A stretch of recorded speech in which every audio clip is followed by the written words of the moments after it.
Everyone, I hope you all are doing good in your studies. तो आगे next part, जैसे कि आप लोगों को पता है, यहाँ पे हम कर रहे हैं आरआरबी एंड नॉर्सेट की प्रिपरेशन। सो जो बच्चा इस चैनल पे न्यू है, चैनल को सब्सक्राइब एंड वीडियो को लाइक एंड शेयर कर दीजिएगा। एंड अगर कोई भी बच्चा, बिकॉज लाइक एंड शेयर, हम ऑलरेडी 1160 क्वेश्चन कर चुके हैं, 1161 क्वेश्चन हम करने जा रहे हैं। तो प्रीवियस वीडियो जरूर देखिए बच्चा, क्योंकि हर एक टाइप का एमसीक्यू आपको मिलने वाला है।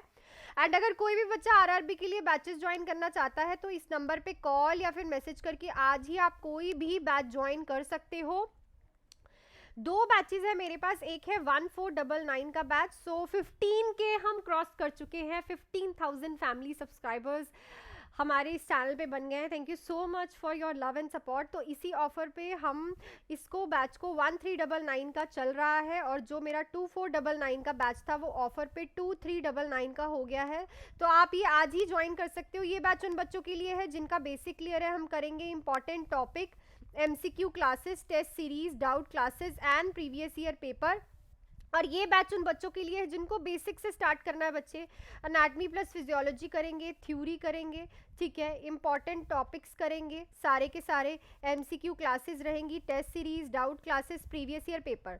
तो कोई भी बैच जो है आप इस नंबर पे कॉल या फिर मैसेज करके आज ही ज्वाइन कर सकते हो। ऑफर्स पे है ऑफ द 15 के सेलिब्रेशन जो हो रहा है, सो उस पर मैंने आप लोगों को थोड़ा ऑफर दिया है बैचेस पे। जो भी ऑफर में ज्वाइन करना चाहते हैं कर सकते हैं। सो चलते हैं हम अपने क्वेश्चन पे। क्वेश्चन देखो क्या कह रहा है। फर्स्ट क्वेश्चन है हमारे पास, a nurse is caring for a client with deep vein thrombosis, which of the following symptom would require the nurse immediate attention. तो एक पेशेंट है जिसको डीवीटी है, ठीक है, डीवीटी वाला पेशेंट है।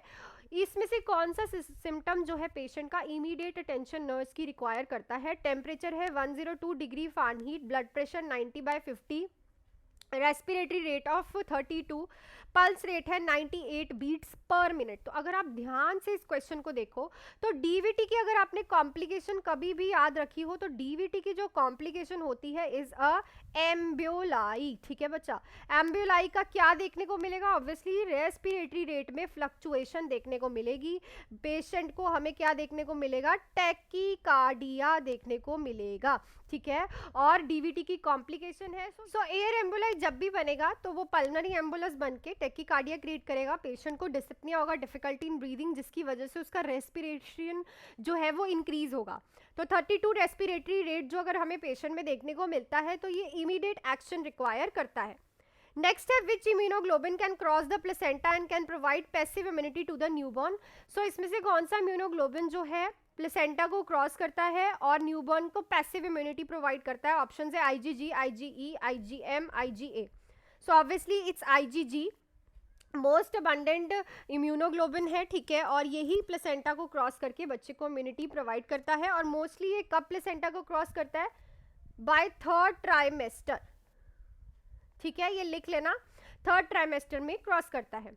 नेक्स्ट बहुत important question, which of the following action should the nurse prioritize when taking care of patient with platelet count 23,000। So एक पेशेंट है जिसका प्लेटलेट काउंट ओनली 23,000 है, बहुत ही ज़्यादा कम है। तो इसका प्रायोरिटी केयर आप क्या करोगे? Request an order of an anticoagulant, protect the patient from injury, encourage patient to drink plenty of fluid, no action is necessary. इसमें पेशेंट को आपको प्रोटेक्ट करना है from the injury, obviously because platelet count बहुत कम है तो patient को ब्लीडिंग होने के बहुत ज़्यादा चांसेस हैं। तो इसके लिए आपको पेशेंट को इंजरी से प्रिवेंट करना है। उसके आसपास सेफ इन्वायरमेंट होना चाहिए, उसको कभी भी नहीं कहना कि बेयर फुट इधर उधर घूमना है। सो मेन फोकस आपका इंजरी से, क्योंकि अगर ब्लीडिंग हो गई तो वो स्टॉप नहीं होगी क्योंकि प्लेटलेट्स काउंट बहुत कम है।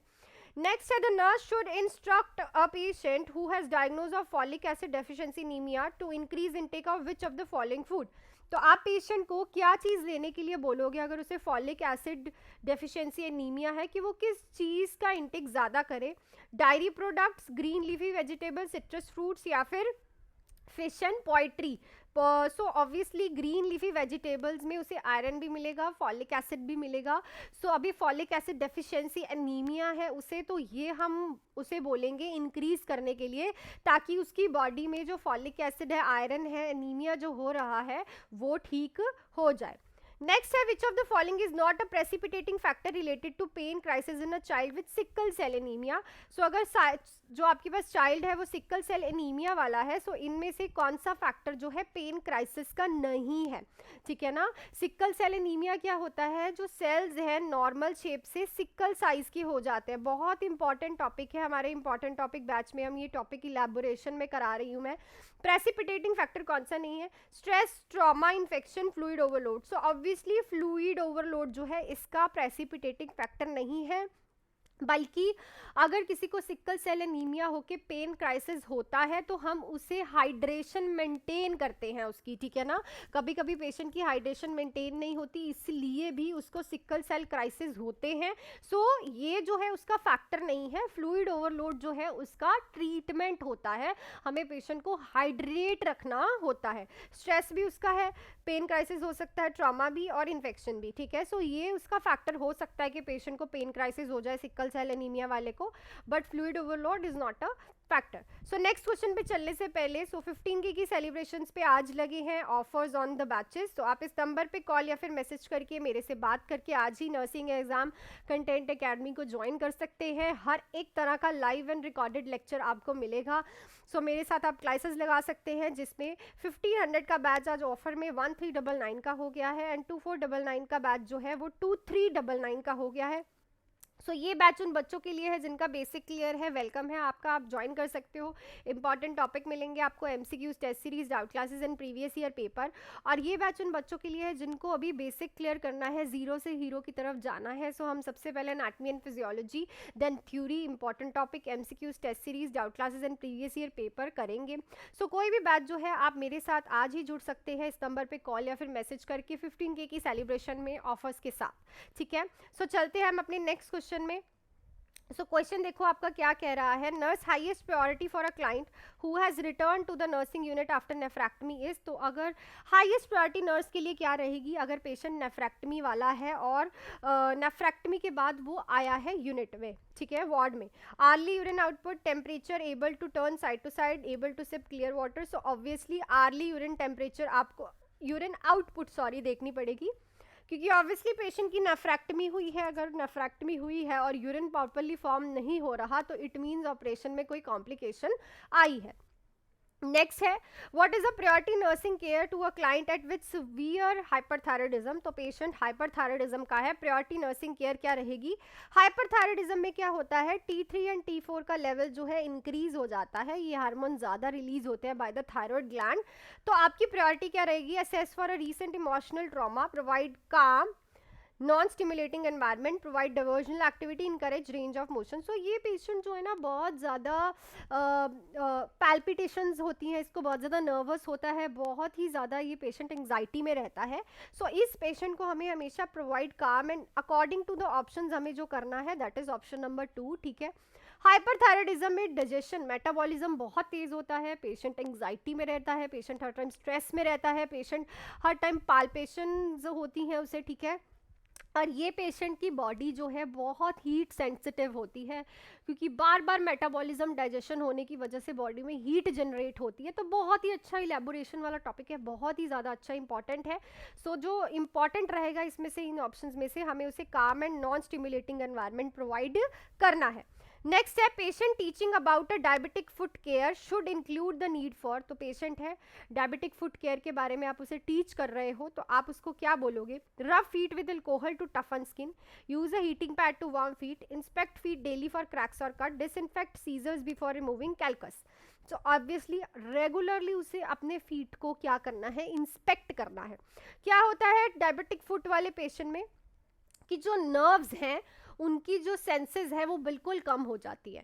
सो पेशेंट को जब चोट लगती है, इंजरी होती है, कट लगता है, तो उसे पता नहीं चलता, और वो ही कट एक दिन बहुत बड़ा हो जाता है और पेशेंट एकदम से देखते हैं हाय ये मेरे को कैसे हो गया, बिकॉज पेशेंट डायबिटिक है, उसकी जो नर्व्स है वो वीक हो चुकी है, कोई सेंसेशन नहीं है, और पेशेंट जब फुट को काफ़ी दिनों बाद देखता है वो छोटा सा कट ही बहुत बड़ा हो जाता है। तो उसको रेगुलरली अपने फुट्स जो है इंस्पेक्ट करने हैं for new cut and cracks. Next है client is receiving chemotherapy with several anti neoplastic agent, the side effect of chemotherapy is, तो एक पेशेंट कीमोथेरेपी ले रहा है, बहुत सारे एंटी नियोप्लास्टिक एजेंट्स उसे चल रहे हैं, तो साइड इफेक्ट क्या होता है कीमोथेरेपी का? Slow slurred speech, increase leukocytes on CBC, gingivitis and oral cancer, sinus dysrhythmia and bradycardia. Obviously patient के जो म्यूकस मेम्ब्रेन्स हैं वो बहुत ज़्यादा ड्राई हो जाती हैं, जिसकी वजह से उसे जिंजिवाइटिस देखने को मिलता है, गम्स की इन्फ्लामेशन प्लस ओरल कैंसर भी होता है अगर कीमोथेरेपी की ड्रग्स जो है रेगुलर चल रही हैं from the long term. Next है after a tonsillectomy if child vomits with bright red blood what would be initial nursing action, तो टॉन्सिलेक्टमी के बाद अगर कोई बच्चा ब्राइट रेड की वॉमिटिंग कर रहा है, ब्राइट रेड कलर की, तो आपका इनिशियल नर्सिंग एक्शन क्या रहेगा? Notify the physician, administer antiemetic whatever available, turn the child to side, maintain nil per oral status. तो आपको पता है ये क्वेश्चन आपको कमेंट सेक्शन में लिख के बताना। आई नो थोड़ा सा कन्फ्यूजन है, पर थोड़ा सा क्वेश्चन को ध्यान से पढ़ोगे और मेरी प्रीवियस वीडियोज़ देखी हैं अगर आपने, तो आप ज़रूर इसका आंसर पता कर लोगे। जो मैंने आप लोगों से कल क्वेश्चन पूछा था उसका मैं आंसर आप लोगों को बता देती हूँ। The fluid replacement for burn patient after 48 hours, देखो क्या रहता है, यूरिन आउटपुट ही रहता है, यूरिन आउटपुट ही आपको चेक करना है, क्योंकि 48 आवर्स के बाद पेशेंट का जो यूरिन आउटपुट है नियर बाय नॉर्मल अच्छे से चलने लग जाता है, और इससे आपको फ्लूइड रिप्लेसमेंट आपने कितना अच्छे से किया है 48 आवर्स में वो आपको पता चलेगा। वेट नहीं कर सकते आप पेशेंट का, सो न्यू यूरिन आउटपुट ही है जो राइट आंसर रहेगा। सो that's it for this video. Video अच्छी लगी तो वीडियो को लाइक शेयर एंड सब्सक्राइब कर दीजिएगा इस चैनल को, and thank you so much for the 15K। आप बहुत ही ज़्यादा सपोर्ट कर रहे हो मुझको, और ये प्यार देने के लिए बहुत ही बहुत धन्यवाद। और इसी के लिए मैंने बैचेस पे चलाए हैं ऑफर, तो आज आपके लिए इंपॉर्टेंट टॉपिक बैच जो है, जो 1500 का बैच है वो हो चुका है 1399 का, और जो 2500 का बैच है वो है 2399 का। सो ये बैच उन बच्चों के लिए है जिनका बेसिक क्लियर है, और जिनको बेसिक क्लियर करना है वो ये बैच ज्वाइन कर सकते हैं। दोनों ही बैचेस 3 मंथ्स के हैं बच्चे, दोनों ही बैचेस लाइव प्लस रिकॉर्डेड है। आप कोई भी जानकारी ले सकते हो इस नंबर पे कॉल या फिर मैसेज करके मेरे से बात करके without any delay. So that's it for this video. मिलती हूँ कल की वीडियो में। Till then do hard work, make your parents proud and be ready by 12:30।